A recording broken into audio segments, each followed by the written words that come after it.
नहीं, अच्छी बात है, बड़े भाई हैं, उनका छोटा भाई हूँ मैं क्या बोल रहा हूँ, ये विषय खेसारी लाल यादव और पवन भैया की नहीं है, ये विषय भोजपुरी समाज का है।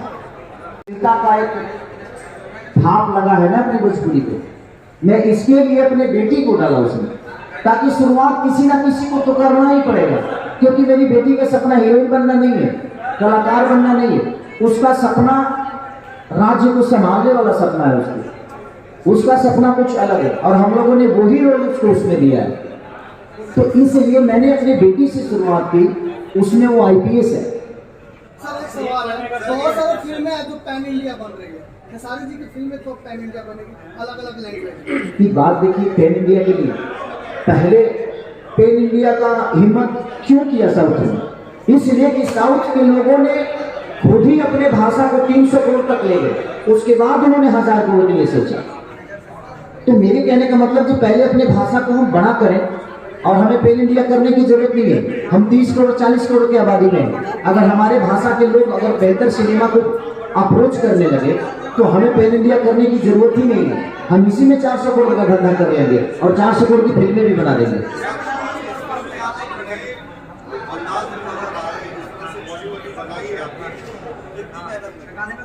बॉडी बनाने में मेहनत तो लगता है ना भैया। मैं जब मेरा फाइट था, वो जो आप लोगों ने देखा होगा, जो ब्राउनी जो मशीन गन लेके मैं, वो 30 केजी का था, उठाने में भी प्रॉब्लम होती थी। कितने सारे हमारे यूट्यूबर भाई लोगों ने बोला कि 30 किलो का चीज लेकर कोई कैसे दौड़ सकता है। मैं दौड़ सकता हूँ, मेरे तरफ वो पावर है तो इंसान अब पहाड़ नहीं उठा लिया था। हनुमान जी के पास पावर था, पहाड़ संजीवनी कुटी के लिए उठा लिए थे ना। तो आप किसी के पावर को चैलेंज मत करिए, कुछ भी हो सकता है इस धरती पे। मैं लगातार सुबह भी जिम करता था, शाम पे भी जिम करता था, दोपहर में सब लोग खाना खाते थे और दोपहर को मैं जिम जाता था, खाना नहीं खाता था, ताकि मुझे ओपन बॉडी काम करना है, मुझे दिखाना है लोगों को। मैं कहीं ना कहीं मैं जितना लोगों का आइकॉन हूँ, कहीं ना कहीं खेसारी को लोग प्यार करते हैं, तभी मैं यहाँ तक पहुंचा। तो मुझे प्यार करने वाले मेरे से भी बड़ा बने, वो मेहनत मेरा देखेंगे तभी बड़ा बन पाएंगे। इसीलिए मैंने कोशिश यही की। भैया जब से कोरोना काल आई है, भोजपुरी फिल्मों का रुझान थोड़ा सा कम हो गया है। पावर तो दूधे में न होता है उसमें तो नशा होता है। भैया जब से कोरोना काल आया हुआ है, भोजपुरी फिल्मों का ऑडियंस का यानी कि हॉल से काफी रुझान कम हो गया है। क्या संघर्ष 2 मूवी आने के बाद खेसारी लाल यादव अपने फिल्म के लिए या फिर भोजपुरी के लिए जी जाने कर देंगे? अच्छा ये बताइए, जिसको कैंसर हो जाता है वो जीना छोड़ देता है? नहीं, ठीक है, शुरुआत तो करना पड़ेगा ना। जीने के लिए हम कोशिश तो कर सकते हैं ना, इसीलिए हम बेहतर सिनेमा की तरफ अपने चीजों को लेके जा रहे हैं, ताकि संघर्ष को हो सकता है नील की पत्थर साबित हो।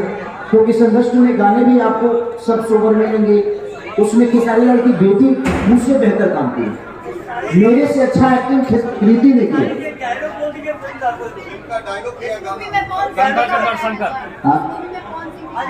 नहीं, उनके मूवी में मैं नहीं जाता तो मेरे मूवी में वो कहाँ से गाएंगे? नहीं, अच्छी बात है, बड़े भाई हैं, उनका छोटा भाई हूँ मैं, उनके लिए मैं पहले से भी बोलता आया हूँ, आज भी बोल रहा हूँ। मैं क्या बोल रहा हूँ, ये विषय खेसारी लाल यादव और पवन भैया की नहीं है, ये विषय भोजपुरी समाज का है। और भोजपुरी समाज की, चाहे वो हर हर गंगे हो, चाहे वो संघर्ष 2 हो, अगर बेहतर है तो प्लीज आप सपोर्ट करिए। वो खेसारी और वहाँ पवन सिंह नहीं, वहाँ भोजपुरी भाषा है और आप भाषा को प्रमोट करिए, किसी पर्टिकुलर कलाकार को नहीं। अगर आप भाषा को प्रमोट करेंगे तो हम तो अपने आप प्रमोट हो जाएंगे, क्योंकि इस भाषा से हम हैं, ये भाषा मेरे से नहीं है, इस भाषा में हम आते हैं और इस भाषा के लोगों ने हमें बनाया है। ये नहीं कि मैं इस लोगों को बनाया हूँ, ऐसा नहीं। कौन कलाकार को आप बुलाना चाहते हैं यहाँ पर पहला शो देखने के लिए भोजपुरी के? मैं सारे कलाकार को कहना चाहता हूँ, भोजपुरी में जितने लोग भोजपुरी को बड़ा करने की कोशिश कर रहे हैं, मैं सबसे कहना चाहता हूँ कि आप लोग प्यार दीजिए और आगे देखिए और इसके बारे में बोलिए। और विदाउट देखे मैं सबसे बोलूँगा कि जो भोजपुरी के लिए आप लोग सवाल करते हैं, और आपका जायज़ है कि आप सवाल करते हैं और आप करना भी चाहिए। ये पहले